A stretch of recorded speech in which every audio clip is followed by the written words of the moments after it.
beyond that, every film festival and its programmers have their tastes, right? So you want to get to know the festival, not just from like what it says on the page, but also take a look at what they've programmed. Attend film festivals, get to know what festivals do, get to know who the people are that put on the program of a festival.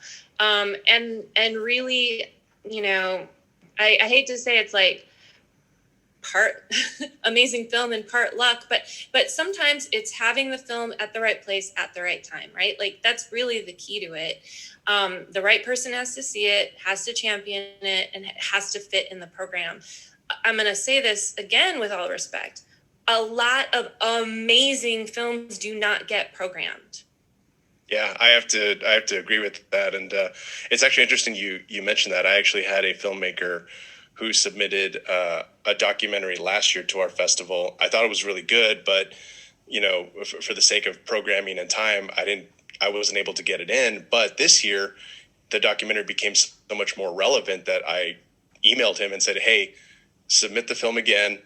And I want to make sure that it does get played this time. So that's the other thing too, as festival programmers, just to all you filmmakers out there, we do remember your work because a lot of it does make an impression on us. But again, sometimes festivals are limited to how many times we can use the theater, screening times, how long our festival is. So we try to program what we can.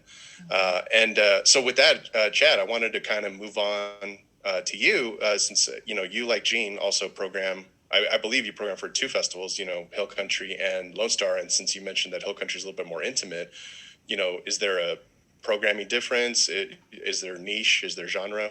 What is it like for you? Like what Gene was saying, know your festival, what you're targeting at. The difference between, say, Lone Star and Hill Country would be that Lone Star gets over 1,000 submissions, Hill Country gets under 500 submissions. So you've got to look at your festival, history. Like, if I was a filmmaker wanting to submit to one of those two festivals, I would look at, their content, the history of what they're programming, and just get a better insight as to what they're looking for. What do they want? Lone Star might be really heavy on foreign films. Well, I'm a small American film. Maybe I don't necessarily want to submit to Lone Star. Hill Country plays a lot of Texas films. I made a film in Texas. Maybe that will work a little bit better. There's no real formula to it. And honestly, it starts with making a really great movie.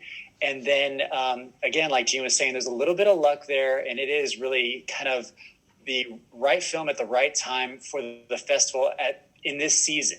It's funny how you can program a film that's absolutely perfect for Hill Country in 2019, but it wouldn't work in 2020, or it would work for Hill Country and Lone Star, but not Lone Star and Hill. It's just, there's no real definitive way of figuring it out, and you've